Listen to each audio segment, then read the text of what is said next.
Pour bien comprendre le fonctionnement d'une base de données relationnelle, il est indispensable de comprendre le vocabulaire.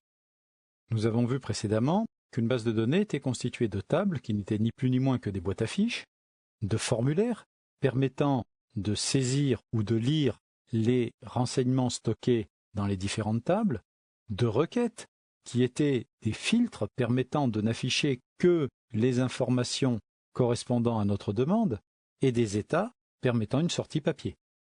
Voyons à présent un peu plus en détail ce qu'est une table et le vocabulaire afférent à la table.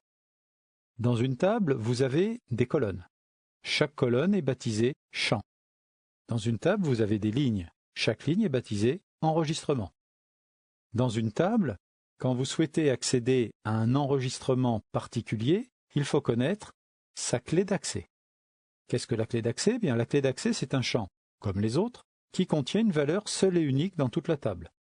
Prenons un exemple concret. Lorsque vous allez à votre banque, le guichetier ne vous demande pas votre nom. Plusieurs personnes peuvent porter le même nom. Le guichetier vous demande le numéro de compte.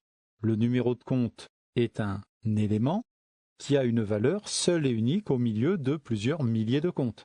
À l'aide de ce numéro de compte, l'ordinateur peut trouver directement l'enregistrement vous concernant.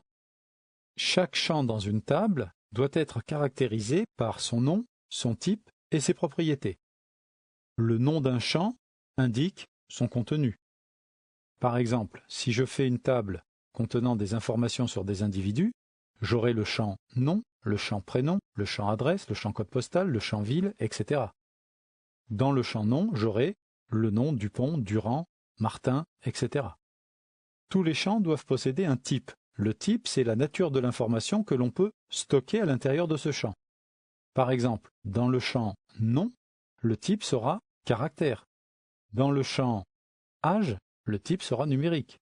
Chaque champ doit aussi avoir des propriétés. Les propriétés, c'est les caractéristiques propres à l'information que l'on veut mettre dedans. Par exemple, je peux avoir un champ quantité dans une table produit.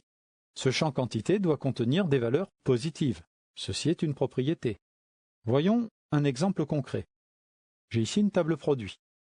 Dans cette table produit, il y a 3 champs. Le premier champ va être la référence du produit. Produit 1, produit 2, produit 3. Cette référence me servira aussi de clé d'accès puisque aucun produit ne peut avoir la même référence. J'ai un champ intitulé qui va contenir le nom du produit et un champ quantité qui contient la quantité en stock. Le champ quantité est un champ de type numérique. Il ne me viendrait pas l'idée de stocker en quantité la quantité A, B ou C. Le champ intitulé est un champ de type caractère. En effet, je peux avoir des intitulés composés exclusivement de lettres, mais aussi des intitulés avec des chiffres. Boulon, diamètre, 12. Mes champs ont des propriétés. Dans le champ quantité, de type numérique, j'ai donné comme propriété le fait que je n'acceptais que des nombres entiers.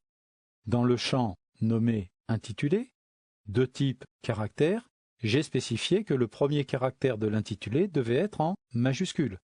Nous avons vu dans cette vidéo les principaux mots de vocabulaire indispensables à la compréhension d'une base de données relationnelle.